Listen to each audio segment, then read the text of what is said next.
এই ভাই কি হয়েছে? বোড়ারে ওকে মারতিস ওকে? হ্যাঁ কি আনাই রাখাও এই শালের গ্যাসে ভাত রান্না নাকি মাটির চুলাই রান্না হারে না। এক কেজি গ্যাসের দাম 1000 টাকা।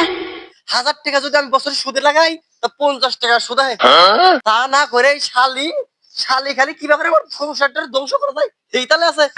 3 কেজি ব্রয়লারের মাংস দেখে তার বিয়ে শেষছিলাম, তা বলে মাসের টাকা ওরে না। আমি বলে মাসের খিলাই না, আর কোনদিন মাসের খিলাম না রে ভাই, আর খিলাম না। এই গেদের মাও 3 মাস আগে 2টা শ্যাম্পু এনে দিলা, এই শ্যাম্পু এখন আদায় কিবা কইরা তুই কি শ্যাম্পু তোরা না আসলে পুরো বাংলাদেশের মানুষের দেয় তোরা কেমন পথে মাছ ধরবি না গল্প দিলে করতে কি রে তুই যে আমার হাতে লাগাইছে জি আমি ভালো করে বুঝছি। তুই পানি দিয়ে সুরা বানানোর বদলে তেল দিয়ে সুরা বানা।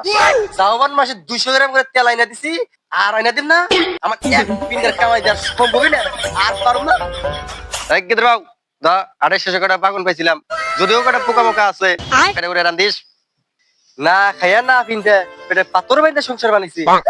আর আজ তোর আমারে কিপটা কস বিজয় করে হিসাব করে না চলতা তাহলে তোকে আজকে বিক্রি করে খানা তো তোর আমার কস কিপটা ভাই মাংস কথা কইরে। আরে ভাই কইও না চাও গেদ্দির ভাই বাইনা ধরছে মাংস খারাপ ভাতই খেবার যায় না। এই যে 6 মাস আগে এক পোয়া মাংস নিয়েছিলাম এটা সপ্তাহ বইরা স্টিমেজ নিয়ে খাই কসে আবার নেয় না খেতে হবে আমার কি একা পিন্ডায় কি কামাইতে খুলা। এই গেদ্দির মাও নতুন গাছে লেবু ধরছে এটা কিন্তু খাওয়ার নিগা না তুলিস না কিন্তু আগে নিলে ভালো দাম পাওয়া যাবো। ই করিস কচুরান দিস বিকালে কচুরান দিস।